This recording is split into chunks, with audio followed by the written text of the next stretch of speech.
forum, which is themed like, whether India can contribute to global health and well-being. And I'm a hardcore new drug discovery professional, not just professional, but also passionate about this field. So I'm going to give my views, or I'll share my perspectives, focusing on new drug discovery research space. Because we all know what robust footprint India has established in manufacturing. It's a world leader of generic drugs, 20% of single larger exporter to the world, also known as pharmacy of world. And we export generic drugs to 60 therapy areas, 60,000 drugs exported to 200 countries. So absolute leadership, very well established, robust global footprint. So where are we with our innovative capabilities? Are we really aware of what's going on in the Western world? What are our capabilities? And before getting into that zone, I would like to just give you orientation of what are global trends when it comes to innovative therapeutics research. So I think we are all familiar, being in this field, that the real global drug discovery process started in Western world as rational drug discovery. I hope I can point it. An antibiotic era, and eventually a lot of novel therapeutics emerged to save life of millions of patients worldwide, because a lot of scientific disciplines underlying mechanism-based drug discovery evolved, like biochemistry, immunology, molecular biology. So this is around 1970s. And moving on from there, if you look at the global scientific scenario, today we are catered, the drug discovery research space is absolutely catered by highly innovative technologies and sciences like network or systems biology, the multi-omics platforms, CRISPR, which is very, very powerful tool, and we heard from Dr. Vishala earlier, a lot of things around these. Artificial intelligence and machine learning used across new drug discovery value chain in identifying targets, designing molecules, planning clinical studies and analyzing clinical data, and so on and so forth. So because of all these developments, today's global patients have access to multiple platforms of therapeutics. So we are familiar with the small molecules, which are also in a very innovative form these days. Do you have a pointer by any chance? Okay.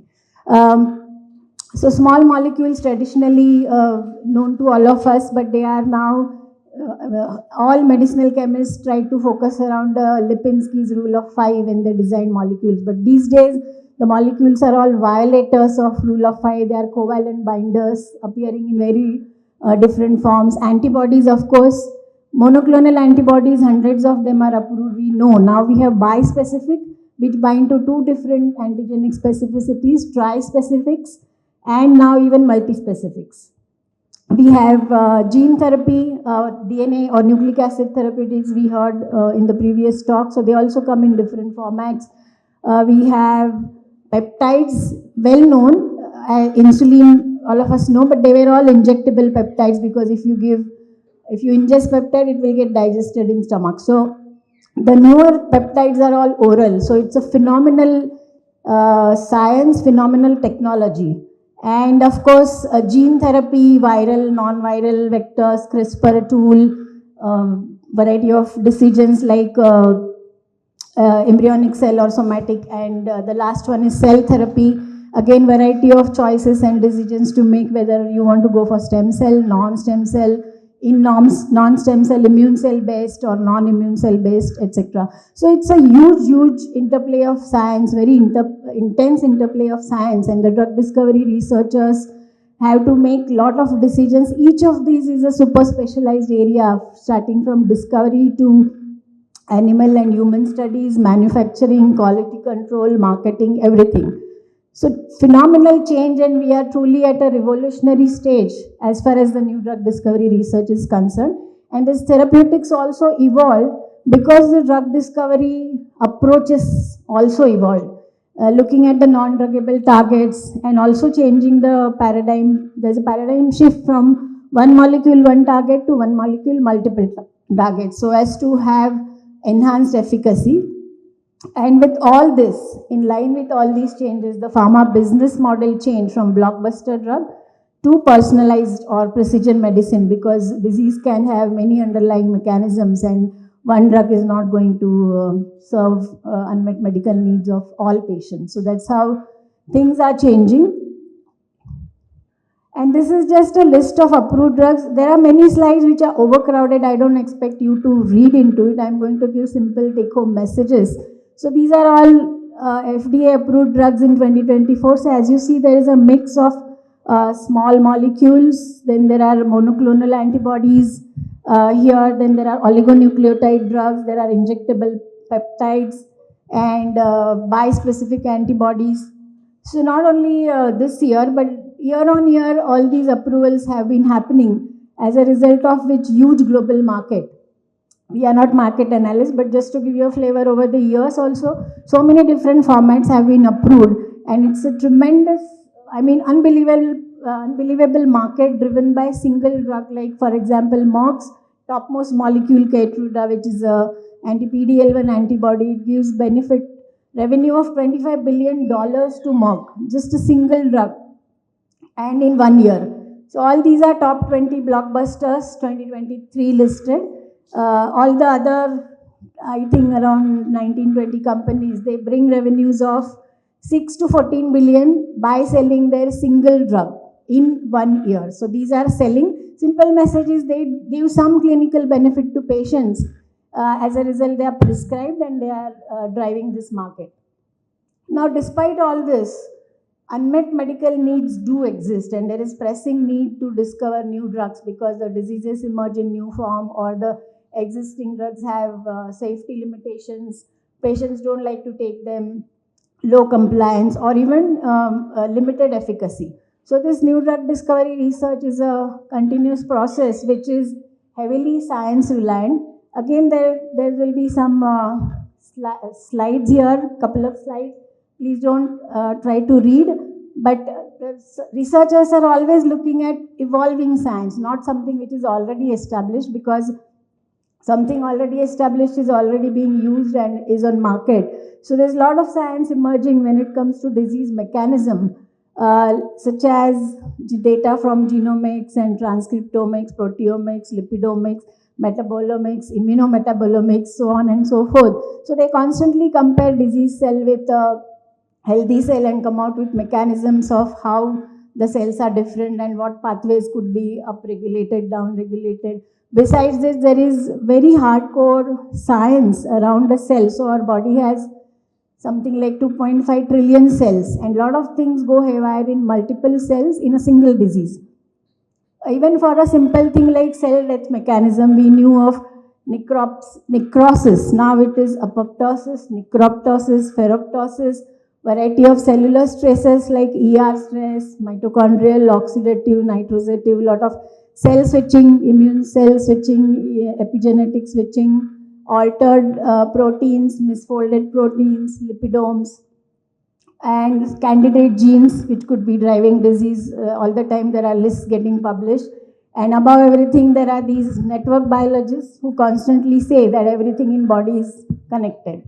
So there's huge amount of scientific input in public domain. It's accumulating at a speed of rocket science, and as complex as a rocket science. So one has to constantly keep himself updated so as to get into the field of new drug discovery research.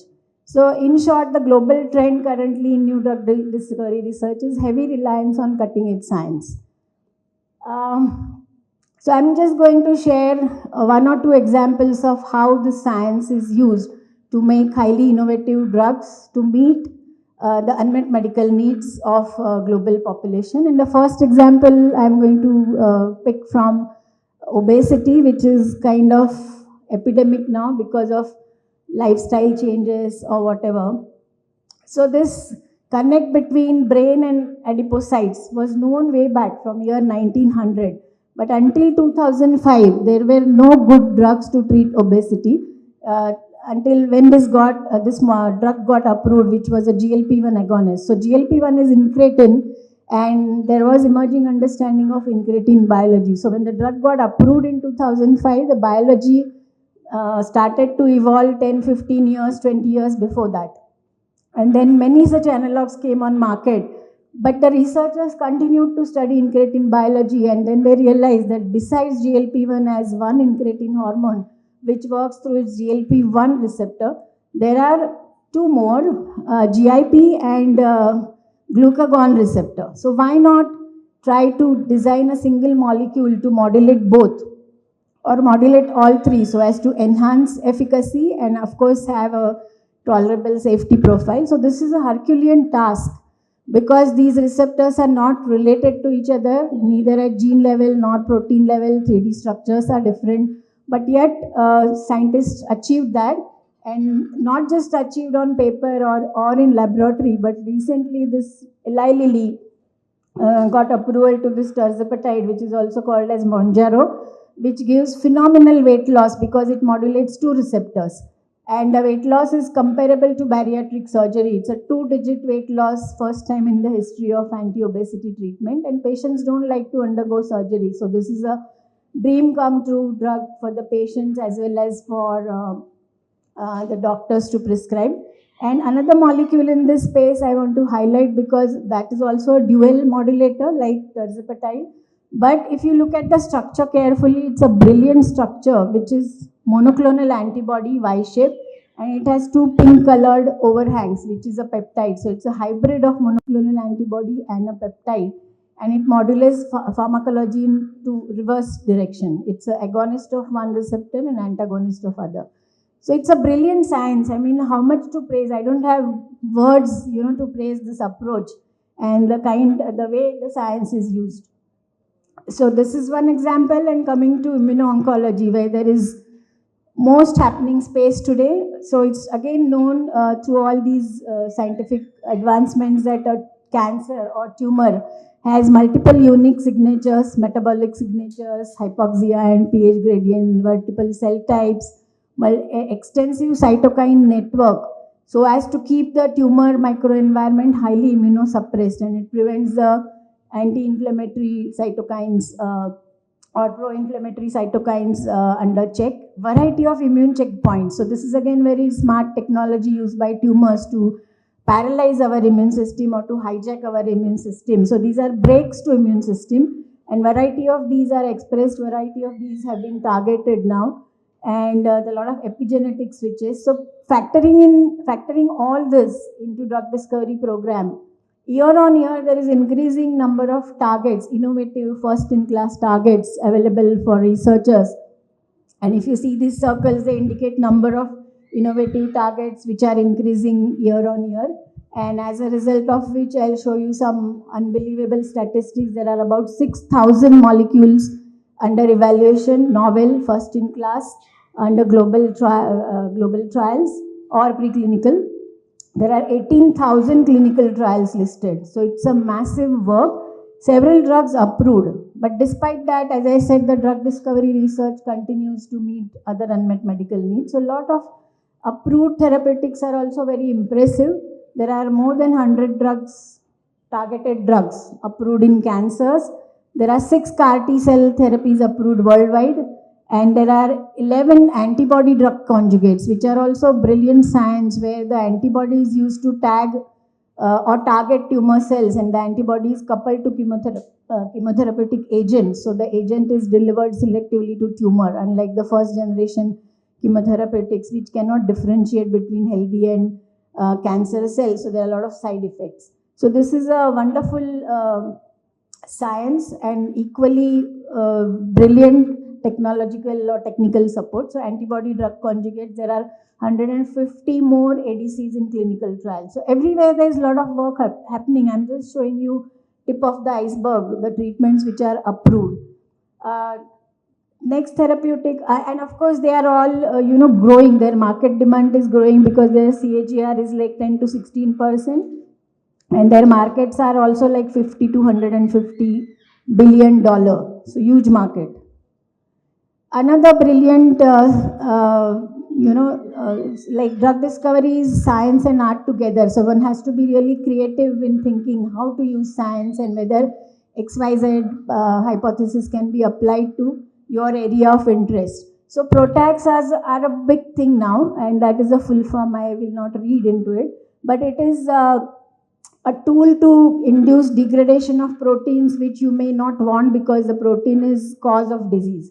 So our body is equipped with this protein degradation machinery naturally because every protein undergoes degradation after its half-life.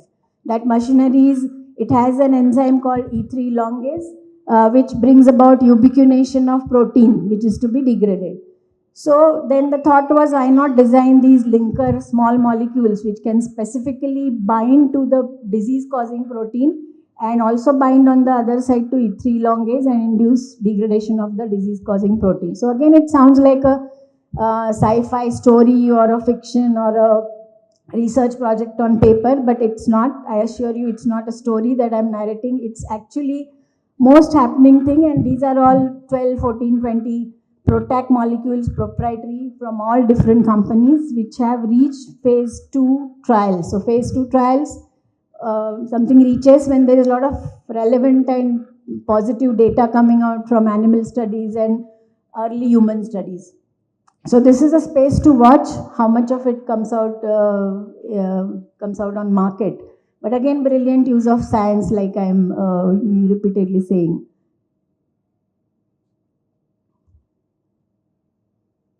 Now, we heard a lot about cell and gene therapy. So this is the global landscape. All I think about these more than 2 dozens of therapies are already approved on global market. And this circle is a pipeline. So center of the circle is approved 6 or 7 therapies. As you go towards periphery, phase 3, phase 2, phase 1, and the most crowded circle is therapies which are at experimental stage in preclinical or early clinical studies. So huge amount of work happening here. And a bit on the CAR T cell therapy. I am not expert on CAR Ts, but again, I'm highly impressed by how the basic science is used here to make the cancer patients survive. So again, this is for benefit of students, but I don't see any students here, unfortunately. So the cells, the blood is drawn from patient, the cells are engineered. So as to, otherwise T cells are one of the prominent cells which take care of cancers and tumors, and they are totally disabled by tumor because they lose expression of CAR T receptor. So they are taken out, manipulated in cell, in lab, scaled up all under GMP, GCP, very stringent conditions, put back into patients, and the patient recovers. So it's a phenomenal science. So all these examples I have been saying, high in science, intense interplay of science. So coming to the main topic, that where is India? Whether we are all even aware of what's happening in the Western world, whether we are oriented, and then comes question of capability. But I'm very happy to move to next slide and very proud also. And we already saw this, so it's not a suspense in my presentation. So we have our own game changer CAR T cell therapy product. This was a breaking news a couple of months ago. So India's first homegrown is first discovered, developed, marketed, manufactured, everything entirely done in India. And this is marketed by ImmunoAct, which is a spin-off between IIT Mumbai and Tata Memorial Hospital. It's a very long but very productive collaboration. And our president launched this couple of months ago on India market. So great achievement. So yes, India can do, and India is doing it, because I just flashed XCAR19 because it's a recent development when I started making presentation a couple of weeks ago. But when I actually was revising it, there are a lot of other news coming into public domain. So I'm going to capture all of them. So coming to India Incorporated, where are we in terms of our innovative drug discovery development efforts? So it's not just an XCAR19, but just a bit of from historic perspective, that I have been in this field for 30 years, so I've seen how it has evolved. And in India, this was non-existent, new drug discovery research. The pharma companies were very happy with their generic and domestic formulation business until Government of India decided to, it signed GATT treaty and decided to introduce product patent in 2005. So well in advance before that, around 1998, 99, 2000, couple of pharma companies in India realized they have to be innovative, they have to differentiate from other companies, so they should start drug discovery research. That's how handful of companies started, and Glenmark was one of them, where I started my second industry job rather. So the reason to stay back or stay away was, of course, high cost, high risk. But the journey was quite rough. Initial entrants, also some of them had early exit because of all these risks involved. But now the picture is changing, and we do have drugs discovered in India, developed in India, and launched in India, innovative first-in-class molecules. And besides Nexcar, Lipaglyn or Saraglitazar is the molecule from Zydus Life Sciences, approved for all these indications. Another molecule approved from them by Cedisco or DCGI's HIF1 inhibitor. Then they have another molecule, NLRP3, a novel molecule in phase 2, Desidustat in phase 2 for another indication altogether. Then these molecules are also undergoing clinical trials in US and Europe, I guess, for indications. And as I said, and Dr. Vishala also said, that Saroglitazar has orphan drug designation and fast track designation, which are very, very prestigious designations, indicating or endorsing that your molecule is doing good job. The emerging data in animals or from early clinical studies is very promising. That's how these are very not easy to get. So it's a good science and good drug discovery happening in India. And there are a couple of other molecules in phase 1 trials for vitiligo and solid tumors. The second one is from Glenmark. And as I said, the most recent US FDA approval, the drug discovered in India and approved in US FDA, small molecule. Only drug is this enmetazobactam, which is a molecule of orchid, discovered in 2008. So it's a hard struggle for orchid. It took 16 years for them to bring it on US market, but nevertheless, it's happened. And it was, of course, out-licensed by Orchid to some other company. And second fast follower to enmetazobactam is this Zanish, which is again a multi-drug drug dealing with multi-drug resistant from Vocard. And this is going to get approved in India, end of 2024, you may know that better. And also in US somewhere, sometime after 1 year or so. So this, in short, this is some key molecules I picked, but this is not end of the story. We still have a great pipeline from many companies. So unfortunately, pointer is not working. So the first one is from Jubilant. Again, it's a dual inhibitor. So this is a changing, this is a shift where instead of one target, people are targeting two targets with single molecule. This also got US FDA orphan drug designation, so a great achievement. Bugworks is another startup having their own first-in-class molecule and in clinical trials in Australia. Then Origin has number of molecules, all novel mechanism of action, and they are also in clinical trials, some of them in US. Glenmark has this molecule which finished phase 1 in India as well as undergoing trial in US, and Glenmark has other molecules through their collaboration. But the reason to flash this is it is one pharma company which had a record number of out-licensing deals for molecules, so including Forest, Teijin, Merck, Lilly, etc. And I'm humbled to share that I was part of 1, 2, 3, 4, 5, 6, 7 deals when I was working with Glenmark.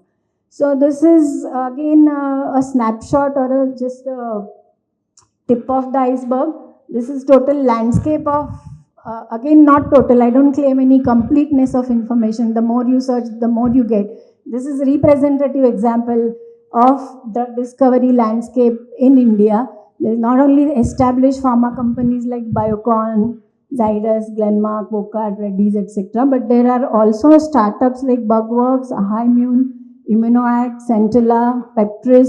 Then there are companies with their own AI platforms, which is a big, powerful tool. Molecule AI, Origin AI, Boltzmann, etc. They have their own discovery programs and software to offer on licensing basis. There are CROs like Aragen, Sai, Pursuit. So the CROs supporting drug discovery are also very critical components of drug discovery ecosystem. And so in addition to all this, like we heard from previous talk, the government policies to encourage new drug discovery research in selected therapy areas, the regulatory framework, the IP is globally competitive. So given all this, I think it's a real ramp up for India to in this space of new drug discovery and development. So coming back to my original point that I want to convey, that I think we have proven, we have launched several molecules in India, novel, innovative molecules. We have launched already one molecule in US. The other one will get launched soon. We have a healthy pipeline of molecules across phases. So we do have innovative capabilities, and we can get into global market through two routes. The drugs which are approved by DCGI then can get into other regulatory trials, or the drugs which are discovered in India are already undergoing regulatory trials in outside India. So the rough road, I mean, it's going to be part and parcel of the game. So the route may not be very smooth, but there's enough scope and strong hope to believe that we will bring sizable number of drugs which are discovered in India and then made available to global population. So we can definitely prove that our science can be brought to global shop, and that's how, from my perspective, I feel we have the capability, we have the potential, but we have to do this for sizable number of drugs so that we get recognized as powerhouse of innovation, powerhouse of discovering, developing and launching new drugs in Western markets in addition to India. So again, it's unfortunate the students are missing. So I wanted to ask students if any of them are inspired by this story and they want to participate in this drug discovery process, they should join some industry or come up with their own startup and then come to me for scientific advice, because I'm a scientific advisor. We advise across the value chain, and our clients are happy with what we are helping them with. Yeah, so I think I stop here, and thank you for your patience and for your listening. Thank you very much.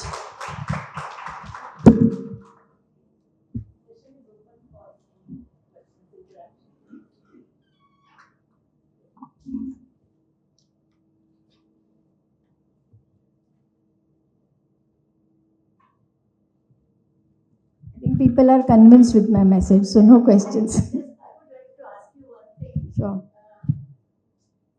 It's so inspiring to know that there are so many breakthroughs, especially two areas you mentioned. One was the immuno-oncology and other was anti-obesity, and modulation of 2 or 3 receptors can give dramatic results. That's what you said. So these are already in the market, you said, right? Only in US, the best. Only in US, yeah. In fact, this Monjaro, which is approved recently, there is a lot of discussion going on with Disco that whether it should be brought into India with trials, without trials. I think she can give more insights, but it's more of a regulatory. It's lying with the regulatory now, whether it's required. Are there phase 4 trials going on? Clinical on this molecule?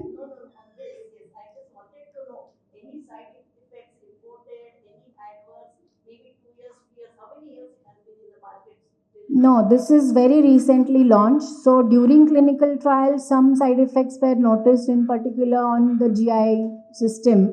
But again, it's a risk versus benefit.